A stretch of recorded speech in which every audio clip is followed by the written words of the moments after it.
สบายดีพ่อแม่พี่น้องชาวเน็ตทั้งหลายทั้งท่านยิงท่านชายน้อยใหญ่ลุงเจ้าผู้เฒ่าผู้แก่พ่อแม่น้ำบ่อละเจ้าอาป่าลุงไอ้น้องรวมทั้งร้านเล่นหลอนสุปูสุกนมื้อนี้ทักทายสบายดีห่างไปทักทายสบายดีมื้อนี้ได้มีเอ่อโว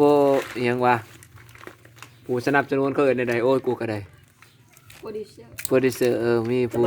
สปอนเซอร์ไปตายนี่วัดสปอนเซอร์เลือกใจเลยม่วนเลยนี่สปอนเซอร์เอาให้ค่าเบาก็ขอบใจนำสปอนเซอร์นำ FC ต่างๆเนาะ FC ผู้ติดตามผู้นำเบิ่งให้เอิ้นว่าแฟนคลับ FC เห็นแต่ว่าบ่เป็นเอาอันนั้นไผอยากขายมะขามก็ติดต่อเพิ่นได้ตามเบอร์นี่สีเหลือมใจดีให้ราคาดีมะขามเบอร์02099336987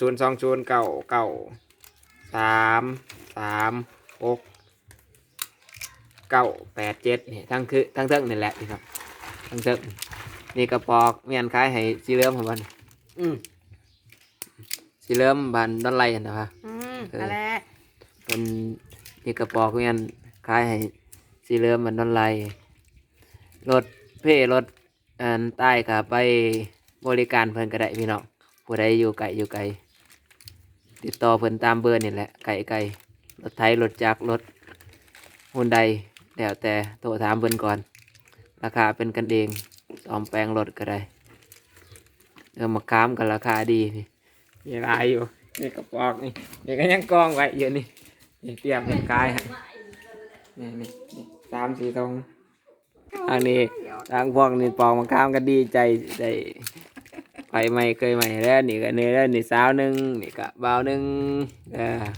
ถ้าสิได้ไปใหม่เคยใหม่ก็อยากตัดส่งเสือใหม่ก็ติดต่อได้ตามเบอร์ทั้งเทิงนี่แหละเบอร์โตอิหยัง161ทั้งถ่ายนี่เนาะ161ทั้งถ่ายทั้งเทิงนี่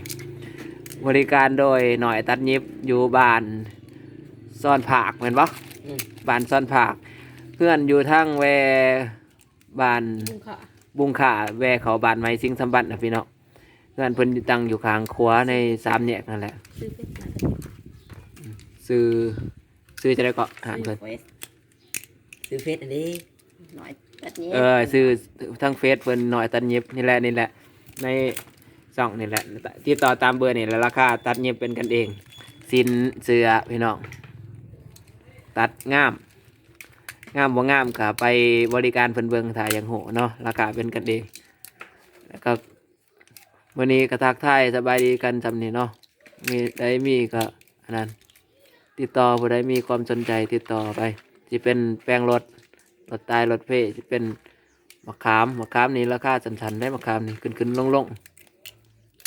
คราวเดียวมันก็เบิดหยุกแล้วนี่ฝากปอกเด้อพี่น้องแล้วก็โทรสั่งเพิ่นให้เพิ่นไปเอาให้มะขามนี่ขายบ่ทันนี่มุ้ยไฟซื้อไปกินสมเลยนี่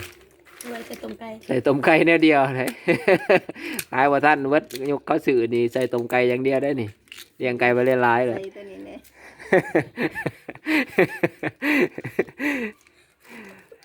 เป็นส่งเสือกะติดต่อตามเบอร์161ทั้งถ่ายแหละทั้งเทิงนี่หน่อยตัดยิบขอขอบใจพี่น้องที่เข้ามาเบิ่งจนจบ